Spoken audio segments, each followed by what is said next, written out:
How do the concepts of modern science reinforce the concept of panentheism? Our universe appears to have size. Size implies a limit. A limit implies something outside the limit. The universe appears to have an outside, quote unquote.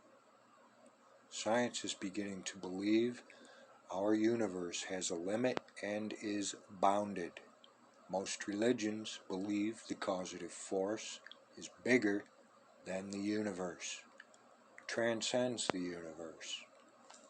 As such, the universe is not omnipresent. The universe has size. Most philosophy holds to the logic that at this point in time, we only understand beginning-end concepts. As such, it would appear that the universe had a beginning and may have an end. All this implies size, limits to the universe. If the universe has size, it must exist somewhere. If the causative force is all present, as religions say, then the universe would exist within the causative force. This is panentheism. Science reinforces panentheism through its observation that the earth is not the center of the universe. The center must lie elsewhere. The sun is not the center, so the center must lie elsewhere. The Milky Way is not the center, so the center must lie elsewhere. And if our own universe has a boundary, it is not possible there are more universes. Is it not possible? And if such is the case, is it not possible that our universe is not the center of these universes, just as we are not the center of our Earth, and our Earth is not the center of our solar system, and our solar system is not the center of our galaxy, and our galaxy is not the center of our universe? We are not the center, so where is the center? We have to assume the center lies somewhere outside our universe. If such is the case, then there is an outside to our universe. This opens up to the logic within panentheism. Science reinforces panentheism through the observation that we are not the center. Science, by searching for a center, moves the center away from us as beings. Science opens up the question, then what are we and why do we exist? What an exciting time. We are on the edge of understanding our significance before we intrude upon the space of others, who must probably exist within the distant realms of space. Science has opened up the opportunity for us to define ourselves rather than have others do it for us.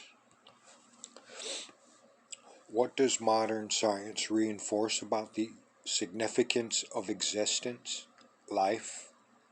Modern science indicates that we, humans, do not exist at the center.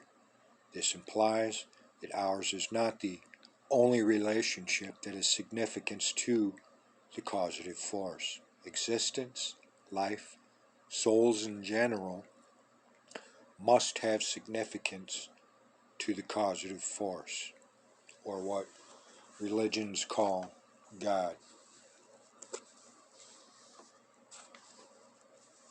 Whether as a force or a personal being or non-being.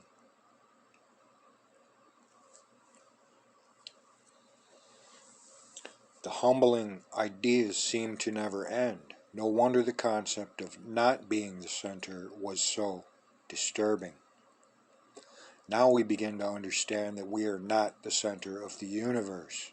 We begin to understand that there are other intelligent life forms in space. We begin to understand we are not the center of the causative force's attention.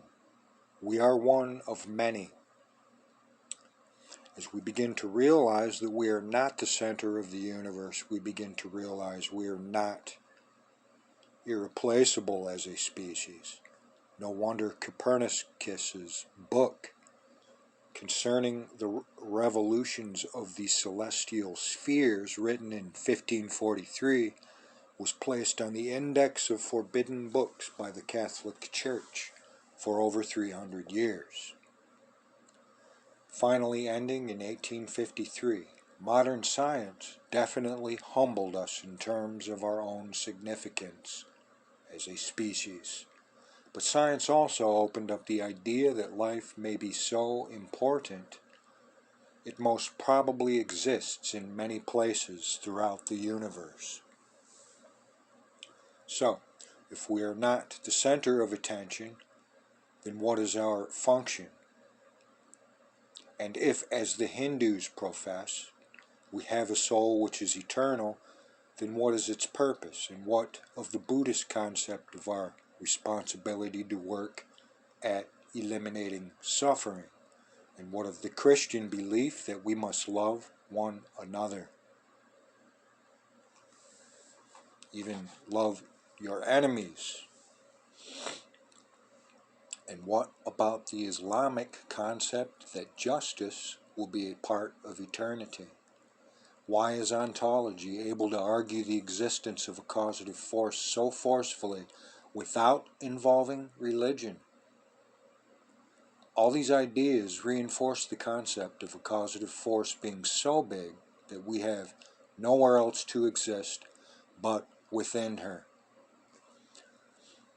And if we are within the causative force, then all these ideas take on an elevated significance by understanding the possibility of our being within the causative force. The ideas that serve as the foundations of Hinduism, Judaism, Buddhism, Christianity, Islam, ontology, and modern science become logical, become so significant, the repercussions they attempt to generate in society become logical, rational, significant to us, not just in terms of today, but in terms of eternity.